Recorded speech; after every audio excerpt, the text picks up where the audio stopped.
this is how we feel about you. You are nothing more than a broken pot. You have no value anymore. I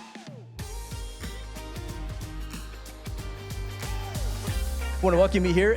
If you're watching online, thank you for joining us online, wherever you are in the world. We appreciate you worshiping with us online today.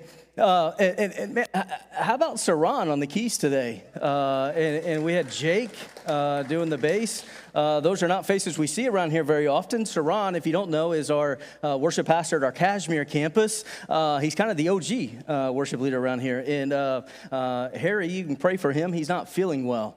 And so because he wasn't feeling well, we hey, and Harry did this, even sick. He's like, hey, I called Saran. Saran's going to fill in today. And then Saran got Jake in here. And so I appreciate those guys doing that and filling in for us so quickly in doing that. And man, how about those video announcements? Those are super cool. I love our media team. I appreciate them putting that together for us. And here's the fun thing about being a new church is we get to try different things. Like we was like, hey, maybe we should do video announcements. And so we just started doing video announcements. And so listen, if you like it, email me. Let me know if you like it and tell me all the great things that you love about it. My email is steve at sunlightcc.org. If you don't like them, I want you to email us as well. Email Zach at sunlightcc.org, all right? Send all the complaints to him, not me, all right? And he's on vacation this weekend, so he's not even going to read those emails. Anyway, no, seriously, we're just having fun, just trying to figure things out and trying things different. And we like to do that and be able to do those types of things here. When I was a kid, I was probably around first grade. I went to a Christian school, and then after school, I would go to the Christian schools aftercare, much like what Sunlight has around here. And so I'd go to school, then I'd go to the after-school program. But one particular day, there were some older kids in the school who somehow they convinced me that we should ditch aftercare. We should just run away. And so I was like, okay, I didn't know they were older kids and they were talking to me. So I was like, okay, cool. So after school, I grabbed my backpack and grabbed all of my stuff and walked out the side doors of the school and I ran away. There was just past the playground, there was a little hillside and it had this little green valley, I guess, if you would, in between the woods. And so we took this path. There was a gas station down at the bottom of the hillside by the road. And so that's where we were heading. But about halfway down there, maybe, I don't know, I somewhere along the path, I got scared. I wasn't quite sure what I was doing. I had no plan. I was just following these kids and what they said to do. And so I was scared. I didn't like the situation. I was probably thinking, what kind of snack are they serving at aftercare right now that I'm missing out on? I wasn't really sure. And so I turned around and I went back to where I belonged. I went back to being into the safety of the aftercare, if you will. So fun fact. I called my parents this week and because I just didn't really have all the details of what happened and why I decided to do this, anything. So I called my parents this week and I said, hey, you remember that time that I ran away from school? And my mom said, you did what? My dad was like, huh? I was like, yeah, I remember I ran away with these older kids. I was first grade. My parents had no idea that I ran away. And so I can only figure is that I must have run away, but I got scared, and I turned around and went back and got to aftercare before aftercare even realized I was gone. And so my parents never knew that I ran away. And so I immediately was like, hey, listen, I am beyond the statutes of limitations here. I'm like, you are not allowed to give me a spanking. I'm not allowed to be grounded. I'm past all of that there. But I confessed this crime to my parents this week, and that was a little bit embarrassing. My story is really kind of anticlimactic when you think about it. There wasn't much that happened there. I ran away, got scared, went back. Nobody even noticed I was gone in that. So I wasn't really too much of a rebel in that case. But, the Bible tells us a story about a guy who did run away. And his story is really full of drama. His story is found in the book of Luke, chapter number 15. If you want to grab a Bible in front of you there, it's page 1490.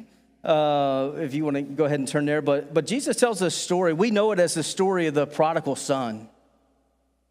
It's a story about this kid who decided that, he was going to run away. And so his story ends up being pretty dramatic because, he had a plan. He had a pocket full of money. He had all of this confidence that, he could go out and he could handle life on his own. But like me, and I'm sure probably many of you here today, he eventually realized that running away from the Father, not really all it's cracked up to be.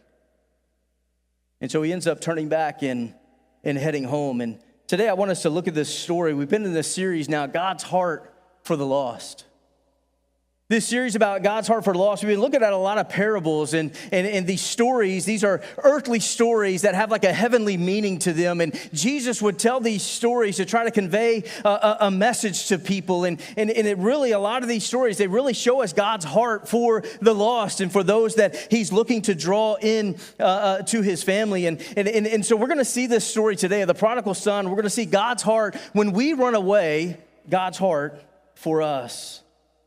And when we think about this parable of the prodigal son, man, it's easy to focus on like this irresponsible kid, this kid who, blows his inheritance, or then he ends up coming back home. But really, that's not the primary focus of this parable. This parable actually focuses on the relationship that God has with those who are running from him. It's a relationship that God has with sinners and what we'll see, the self-righteous as well. And so we're going to dive into the story. But before we do that, I want to kind of fill you in on what's happening here, just in case you're not super familiar with Luke chapter 15 and what's going on. And so if you would, go back one page there to 1489. Let's look at the beginning of Luke chapter 15. Look what the scripture says here. It says, "Now the tax collectors and sinners were all gathering around to hear Jesus." Now, it's interesting to me here that it says the tax collectors and sinners were all gathering around to hear Jesus. Verse number 2 says this, "But the Pharisees and the teachers of the law muttered, saying, 'This man welcomes sinners and eats with them.'" It's fascinating that the people that the religious elite of the day would shun, the people that they wanted nothing to do with these types of people, these tax collectors and sinners, they wanted nothing to do. Those people were actually drawn to Jesus. And honestly, that should probably convict a lot of us right now, that these type of people would be drawn to him. These tax collectors, these sinners, they couldn't get enough of Jesus. They were drawn to him. But then we see these religious elite people here. We see the response to the situation here. They mutter amongst themselves. Look what it says. "This man welcomes sinners and eats with them." They're making this accusation against Jesus that it's not that Jesus, maybe every so often he goes to a soup kitchen and he helps kind of serve food to the homeless, or maybe he, volunteers at Serve Day at his local church and he goes out and does some good deeds around the neighborhood every once in a while. It's not that he's doing that. No, Jesus welcomes these sinners. He welcomes these people. He spends time with them. He shares meals with these deplorable people. Jesus invests time into them. So Jesus, after hearing these people mutter these words, he begins to tell a series of parables. Last week, Pastor Corey, he talked to us about the parable of the lost sheep, and he talked about how, when one goes astray, and, Jesus, the shepherd, he goes and finds that one. And then there's another parable that talks about a story of a lost coin. It's very similar to the story of the lost sheep. But then there's this story that we're going to look at today, this story of the lost son, the prodigal son. And so here we see this passage here. It begins in verse number 11. I want you to walk with me through this story. Look at verse number 11 here. Look what it says. It says, Jesus continued, "There was a man who had 2 sons." Now, if you're familiar with this story, you know this story as the story of the prodigal son, right? Your Bible, if they title sections of the Bible, my Bible here, it titles it the parable of the lost son, singular. We talk about the prodigal son, but I want you to notice from the start, because this is going to play into our story here as we walk through this today, that there was a man who had 2 sons. We're going to look at both of those today. We're going to see that. But let's continue on here. Verse number 12. The younger one, the younger of the two sons, he said to his father, Father, give me my share of the estate. So he divided his property between them. So our passage tells us there's two sons. The younger son, one day, he comes up to his dad and he says, Dad, I want you to give me my inheritance. I want you to give it to me now. Now, this is a pretty big deal. This is not just a son like asking for a cash advance and here at all. He is essentially, when he is asking his dad for this inheritance, culturally speaking, he was wishing that his dad was dead. Whatever has happened here with this relationship, it's severed, it's broken, and this younger son wants nothing to do with his dad anymore, to the point that he says, Dad, I just wish you were not even alive. I wish you were not even here. That's what he's asking in this moment. It's a pretty big request. But for whatever reason, the father, he says, okay. And he grants his son his wish. The son who now wants independence from his father. He doesn't want to be under his father's authority anymore. And the father says, okay, that's what you want. Go pursue your own path, if you will.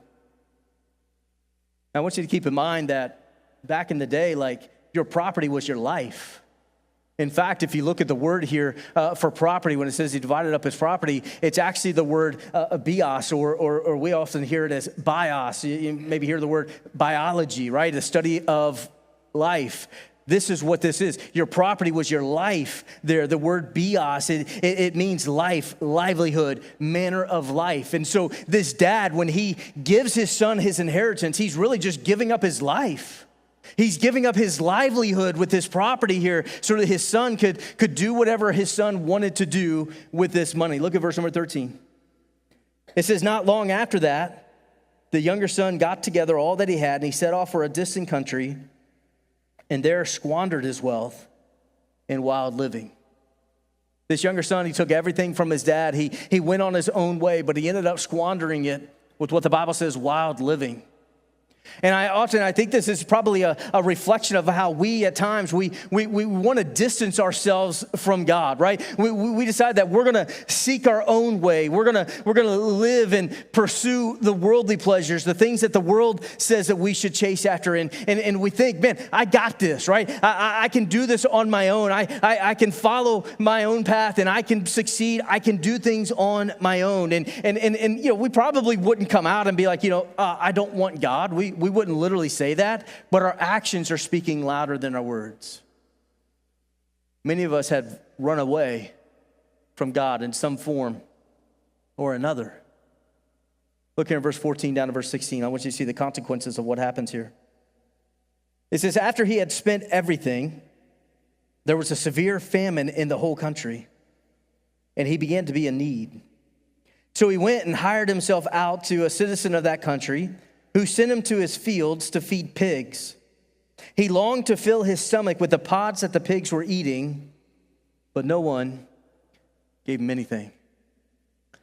After squandering his wealth, the younger son, he finds himself in desperate poverty. He has absolutely nothing now. But then on top of that, there's now a severe famine in the land. And so nobody really has anything. And so he's in a very difficult situation. And he's not just, in a bad physical situation, but he's now feeding pigs, which in a Jewish culture, this is like shameful. This is degrading for them because pigs were ceremonial, unclean animals. And so the fact that he would be feeding these pigs would be a disgusting thing for him in this situation. But the Bible says that he's in such desperate situation. He's in such poverty in this moment that he's starting to look at what the pigs are eating, and he's thinking, maybe I should eat some of that.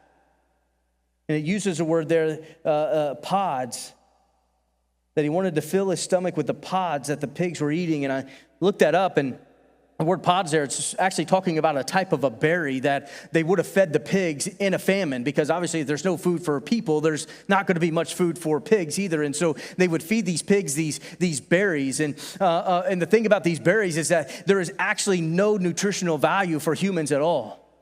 And so if this prodigal son, even if he could eat those berries and eat the pods that the pigs were eating, he could eat all that he wanted, but it would never satisfy him. It would never fulfill him. It would never give him any nourishment.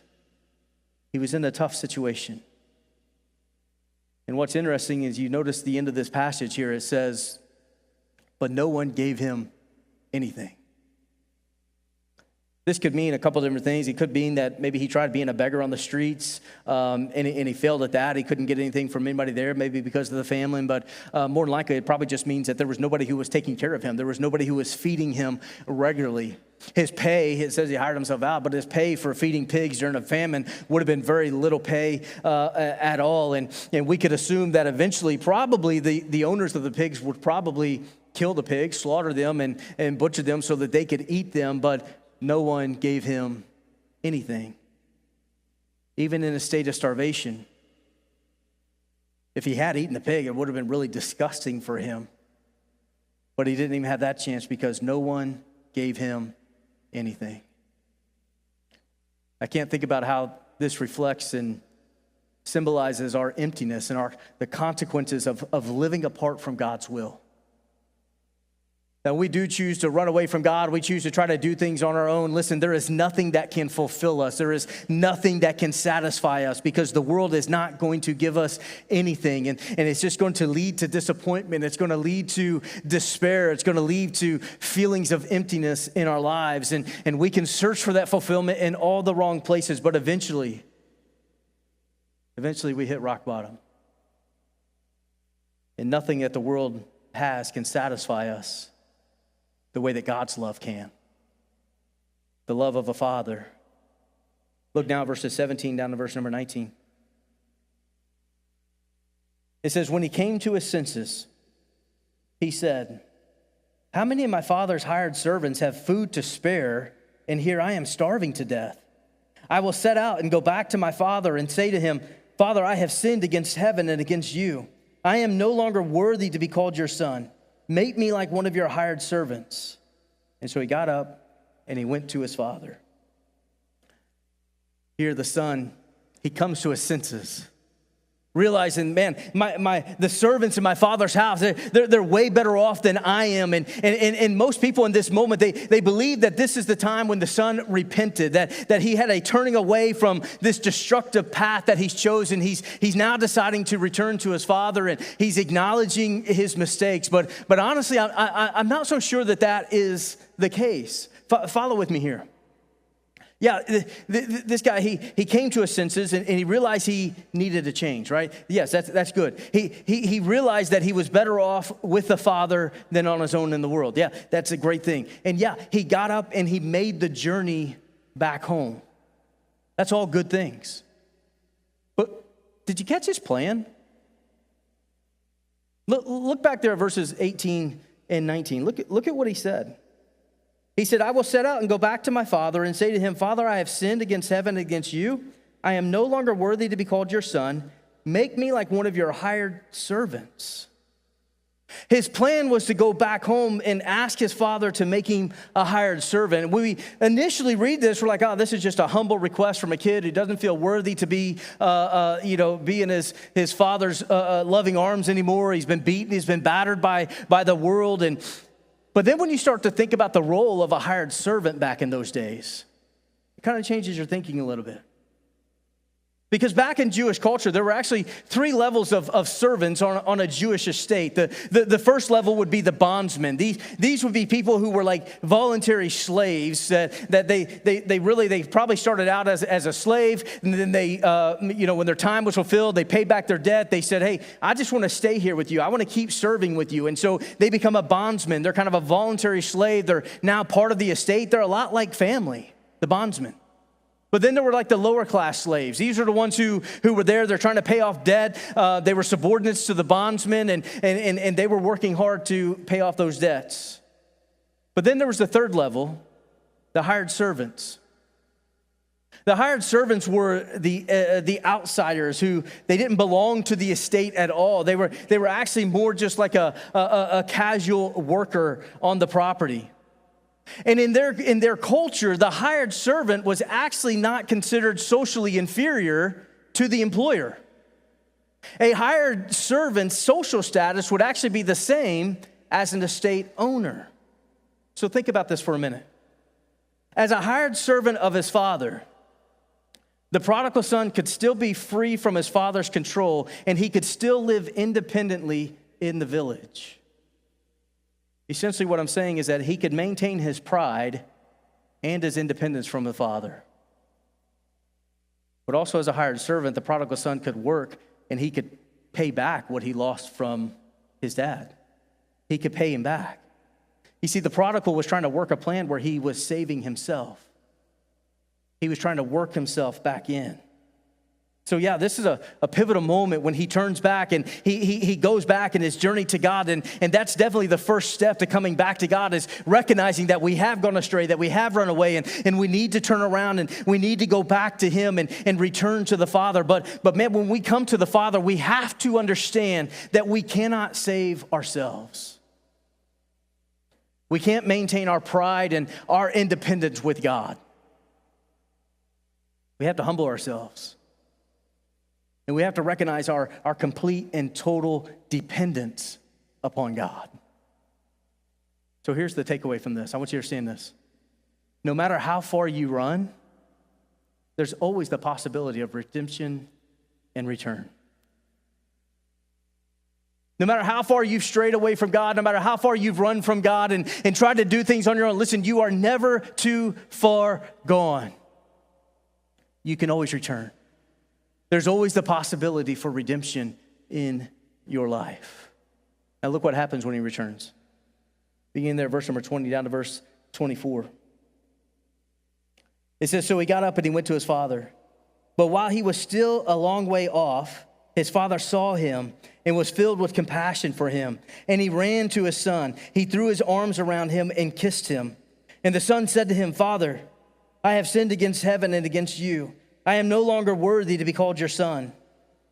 But the father said to his servants, quick, bring the best robe and put it on him. Put a ring on his finger and sandals on his feet. Bring the fattened calf and kill it. Let's have a feast and celebrate. For this son of mine was dead and is alive again. He was lost and is found. And so they began to celebrate. This is mine, it's probably all of yours, favorite parts of this story, the prodigal son. This moment when his father sees him and his father goes after him to meet him. Now, please keep in mind here, again, talking about culture. Men like the father, men who owned estates and men who had authority, they would not run. They didn't do that. People would come to them. They didn't run to people. They didn't do that. That was humiliating for somebody of his social status to be running like that. One, it just looks really silly because they had like those long robes and things on. So he'd have to like pick all that up over his knees. And so then he's trying to run while he's carrying his robe and he's exposing his legs. It's just a physically humiliating thing. But then just the act of that, it's just not something that fathers would do. They just wouldn't do that. But he runs. He humiliates himself to get to his son. I want you to understand that when he's running here, this is not like some speed walk. This is not like some rom-com movie, like slow motion running to each other in a big embrace type of thing. That's not what's happening here. This guy is running. He is sprinting. He is racing towards his son. I mean, this is like my son when he's running a 5K, and one of his buddies, Dom, is here, and Dom's a great track athlete. It's like Dom running the 200, it's like Noah Lyles running the 100-meter dash. It's like Tyreek Hill when he breaks free from a defender and he's running down the sideline for a touchdown. This is like, the people at Walmart on Thanksgiving, on Black Friday when they open the doors. Like, these people are running. He's running after his son. He's chasing him. He's sprinting after his son. Why is he doing this? Why would he humiliate himself in front of the whole town like that? I mean, think about it. Once he gets to his son, they got to walk back to the house, and so he could have just stood there and just waited for his son to come, but why would he do that? Well, once again, it has to do with the culture of the day. You see, usually in a situation like this boy had gotten himself into where, he wished his father was dead and took his inheritance and then he would go out and he would squander all of his living and with wild living and he would bring shame to his father's name there because he lost all of that money probably to Gentiles. And in that situation, if he were to return back home after doing this and humiliating his family, humiliating the town, when he came to return back home, the townspeople would actually have intercepted him on his way back in. They would have stopped him at the city gates there, and they would have forbid him to come into the house. And they would have taken something like a pot, and they would stand in front of this kid at the city gate, not letting him enter into the city anymore. And they would say, hey, this pot, it represents your life. And they would talk to this kid and talk about all the shame and the humiliation that he's brought on the family here and tell him how much he has shamed his family and how much he shamed their town. And they would say, this pot, this is how we feel about you. And this would be a ceremonial act that they would call kezezah. And kezezah means you are cut off. Because of the humiliation, because of what you have done, and you've squandered your family's property to Gentiles, you are no longer welcome here anymore. You are nothing more than a broken pot. You have no value anymore.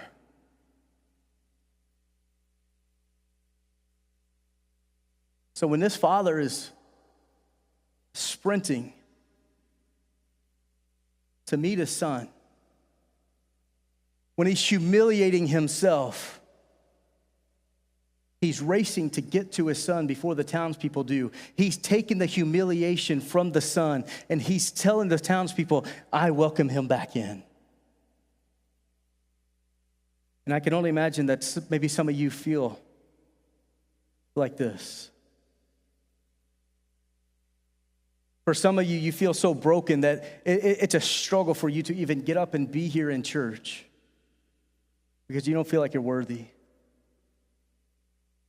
I can imagine there might be somebody who's watching online right now and they won't even come into a church building because they feel so broken, they feel so ashamed at the life that they're living that they don't feel like they would be welcome into a place like this because they feel so broken. They don't feel like they'd be welcome. They feel cut off.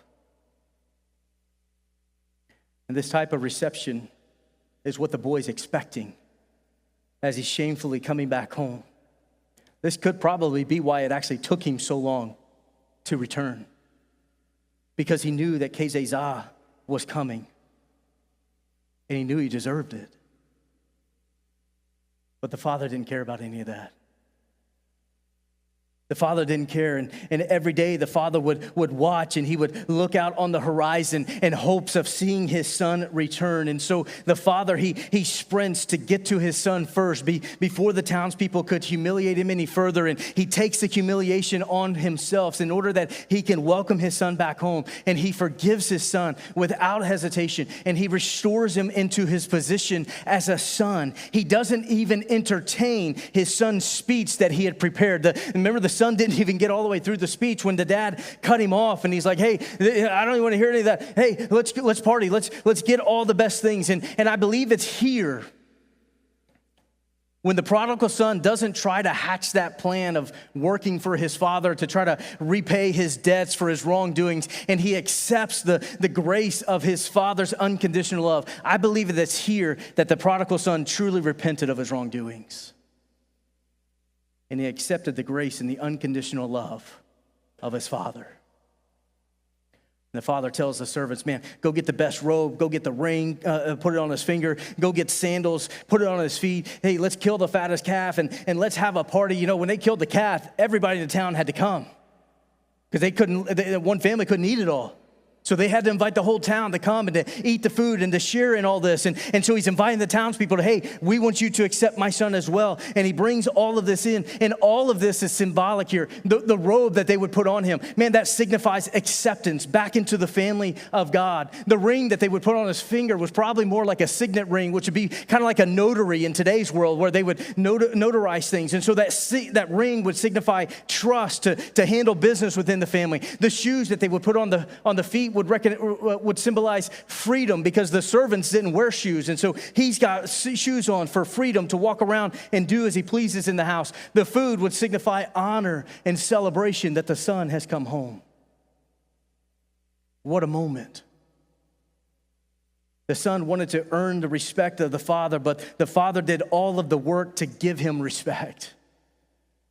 And it reminds me of Isaiah chapter 61 and verse number 10. It says, I delight greatly in the Lord. My soul rejoices in my God. Why? For he has clothed me with garments of salvation and arrayed me in a robe of his righteousness. And this is what God does when we come back to him. He welcomes us in and he clothes us with righteousness.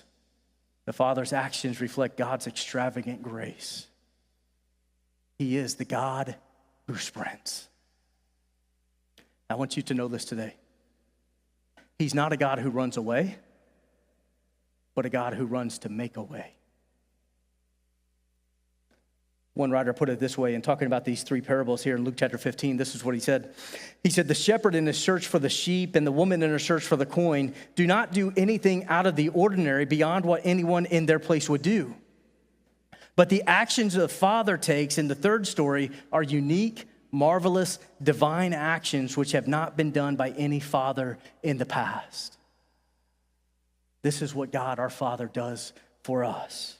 He runs to make a way. No matter how far we strayed, God runs to make a way for you. His love is not contingent on our performance. It's unconditional. And this is what Christ did for us. Christ, he left his home. He left the comforts of his home in heaven, and he ran to the cross, and he took our sin. He took our shame and humiliation upon himself so that we could be welcomed back into the family by our Heavenly Father. And that's the good news that we have today. And when we repent, when we come back to God, he doesn't condemn us, but he embraces us, and he restores us and celebrates our return. But our story doesn't end here. Remember, there's two sons in this story. Look with me at verse 25. Look what happens here. It says, meanwhile, the older son was in the field, and when he came near the house, he heard music and dancing. So he called one of the servants and asked him what was going on. Your brother has come, he replied, and your father has killed the fattened calf because he has him back safe and sound. And the older brother became angry and refused to go in. So his father went out and pleaded with him. But he answered his father, look, all these years I have been slaving for you and never disobeyed your orders, yet you never gave me even a young goat so I could celebrate with my friends. But when this son of yours, who has squandered your property with prostitutes, comes home, you kill the fatted calf for him? The older son, who was in the field working at the time, doing what he's been doing, he came home, he saw all the celebrating and everything that's going on, and so he asked his servant, and he's like, hey, what's going on here? They're like, man, your brother's back. And immediately he gets angry. He's so mad at what's going on that he's like, I'm not even going back into the house. I'm not doing this. You see, this older brother is so self-righteous. He feels that he's been so faithful to his father while his brother went out and squandered his inheritance, and he believes that his actions should have earned him a greater recognition, that he should be getting the party, he should be getting the celebration because he's been so good. He's been doing everything by the book, by the rules. He's been doing all of it. And here's what we learn from this older brother today. This is what we learn, is that you can be in the Father's home, but still miss the Father's heart. I imagine that this older brother, he probably worked every day at home and thought about how much better he was than his younger brother. I imagine this older brother probably worked every day at home and just trying to make his father understand that he was the best brother. And he probably worked all day and just worked to please his dad and to make sure his dad knew that he was the one that stayed and he didn't run away like the younger brother. I imagine this older brother, he probably worked every day and he resented his younger brother for leaving him with more work to do. He was in the home, but missed the heart.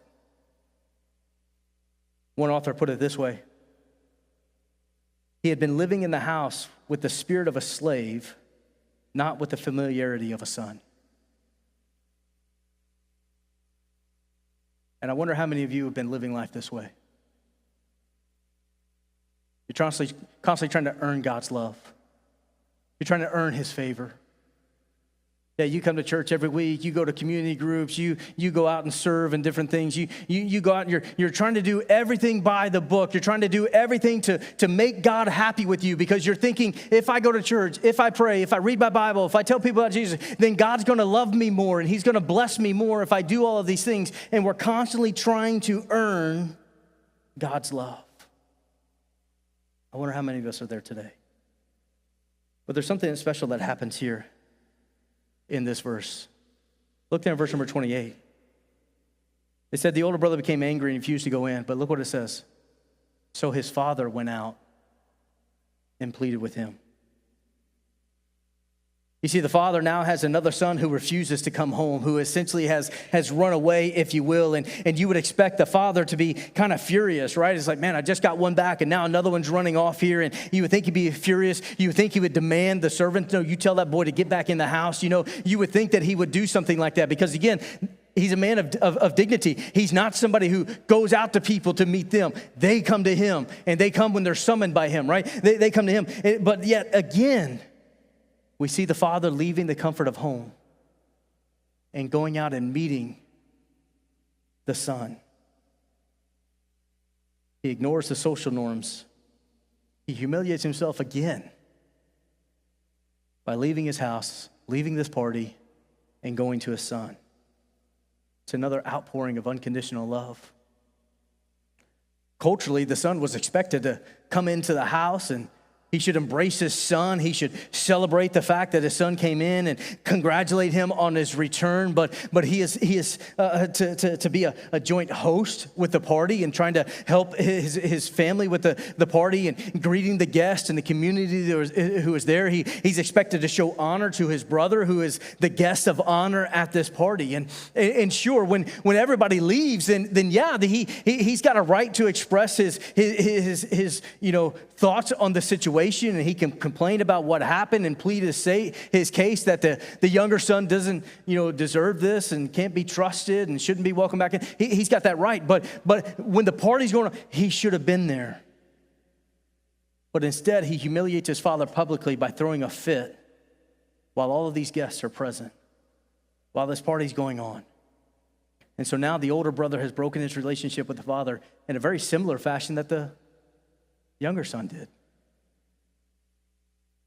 The older son, represents those of us who are self-righteous. The ones, like we said, that want to follow all the rules and do all the things. But here's the thing. We have to remember that God's grace is not based on our merit. It's available to all of us, regardless of how long we've been following him or regardless of how, quote unquote, good we think that we are. Self-righteousness can block us from experiencing God's love and his grace fully. Now, I want you to see the father's response. We'll wrap things up here. Verse 31, he says, "My son," the father said, "you are always with me, and everything I have is yours. But we had to celebrate and be glad because the brother of yours was dead and is alive again. He was lost and is found." The father reassures the older son that everything he has is his and that there's no need for him to be jealous. The celebration is not a rejection of the older son, but it's a recognition of the younger son's return. That's what they were doing. And the father's words remind us that in God's family, listen, we don't have to compete for his love. You don't have to compete for it. So many of you, you're weary because you're just trying to do all of the good things, thinking if I just keep doing all of these things, God's going to love me more and he's going to accept me more and give me. No, listen, we don't have to compete for his love. God's love is abundant, and there's always room for celebration in God's family. The older son's attitude, it highlights how we can miss the heart of God's grace if we focus too much on our own righteousness rather than rejoicing in the restoration of others. But one more thing here. Did you notice the end of this story? Actually, there is no ending. The stories of the lost sheep and the lost coin, and even with the prodigal, they all have this joyful outcome, right? They find the sheep, they find the coin, the prodigal son returns. But the portion of the story here with the older son is dramatically missing a happy ending. I mean, did he receive his father's words? Did he accept his father's love? Did he come into the house and finally celebrate the son coming home? We don't know. We don't get the end of the story here. And I think just possibly, maybe the reason why we don't get the end of the story here is because the ending of the story is up to each of us as we read these words. Remember, Jesus was telling this story to some religious elite people, right? These Pharisees and teachers of the law. He was talking to them in this moment, and they were grumbling that Jesus would spend time with a bunch of people who had wasted their lives in wild living. And I think as Jesus is telling this story, Jesus was leaving it to those Pharisees to write the end of their own story. Will we accept the Father's unconditional love? That love that's given freely to the tax collectors and the sinners, just as much as it is for those good, for those self-righteous people who think that we're doing enough to earn his love. I don't know where you're at today. I don't know what your story looks like. I don't know if you're the prodigal in the process of running away from God. You're trying to distance yourself as much from God as you can. And maybe you haven't hit rock bottom yet, but you're about to. Or maybe you're the self-righteous one who's been trying to earn God's love and compete for his love. I don't know which character you play in this story today, but this is what I do know. If you're running away from God, or if you're trying to do it on your own merits, listen. You're better off being like first grade Steve and turning back now and getting back into the safe arms of your loving Father. And listen, I'll point this out too. If you think that you can run away without anybody knowing, the Father always knows.